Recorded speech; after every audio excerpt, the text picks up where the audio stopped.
National parks and other outdoor recreation areas are a big part of American history and life.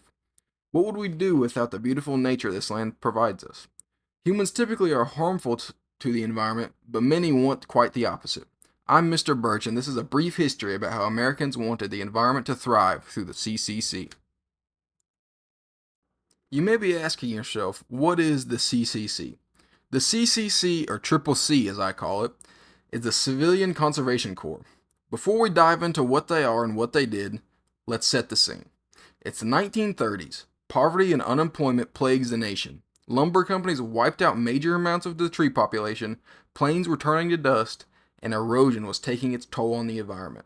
Something had to be done.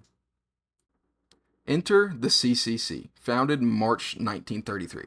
The Triple C set unemployed men to work in fields such as forest preservation, flood control, and improvement to national parks and wildlife areas, contributing in major ways to America's environment. Working all over the country and in many national parks, they built roads, hung power lines, and planted countless trees. Now, what exactly was the purpose of the Triple C? With the Great Depression weighing on the nation, many needed some form of income to take care of themselves and their families. In an effort to battle the poverty and unemployment within the country, FDR preferred to create temporary jobs opposed to government relief. Supported heavily by the public, young men flocked to the CCC for work. The CCC erected over 3,000 fire towers, 97,000 miles of road built, and planted over 3 billion trees. The CCC participated in natural emergencies such as the flooding of the Ohio River in 1937, floods in New York and Vermont in 1937, and the New England hurricane of 1938. In Utah from 1936 to 1937, flocks of sheep were stranded in blizzards they could not escape. The CCC faced the elements and saved the sheep. Many members of the CCC never left their home areas before the Corps was founded. Many also never went back home, starting families near their CCC camps. The Triple C even had a parallel program for Native Americans called the CCCID to provide jobs and allow them to reclaim the land that used to be exclusive to them. Through the CCC, more than 40,000 illiterate young men were taught to read and write, though the education was voluntary and not during work hours. It should be noted that things were not always good for the CCC. Over the years, members got injured, came up missing, and even passed away. Around 1940, with the war brewing across the Atlantic, the CCC started to take a turn. Congress had issues rising relating to the defense of the country.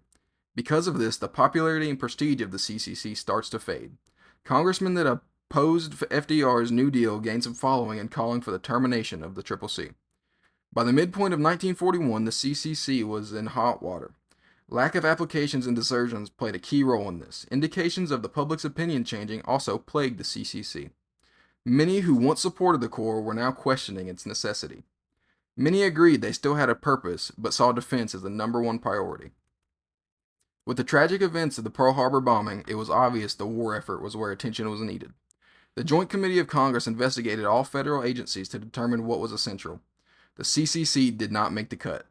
In 1942, the funding for the Triple C was cut. Many that were participants in the CCC went on to join the war effort, taking the leadership skills, building capabilities, and work ethic that the CCC instilled in them to the front lines. The Triple C added character and capability to the United States. Without it, we may not have such beautiful national parks or maintain the environment as well as it should be. Chances are the Triple C worked in your local national park. I know they worked in my backyard of the Smoky Mountains. So next time you go through the loop at Cades Cove, keep an eye out for signs of the CCC. As always, if you learned something new or enjoyed this video, drop a comment letting me know your thoughts. See you next time.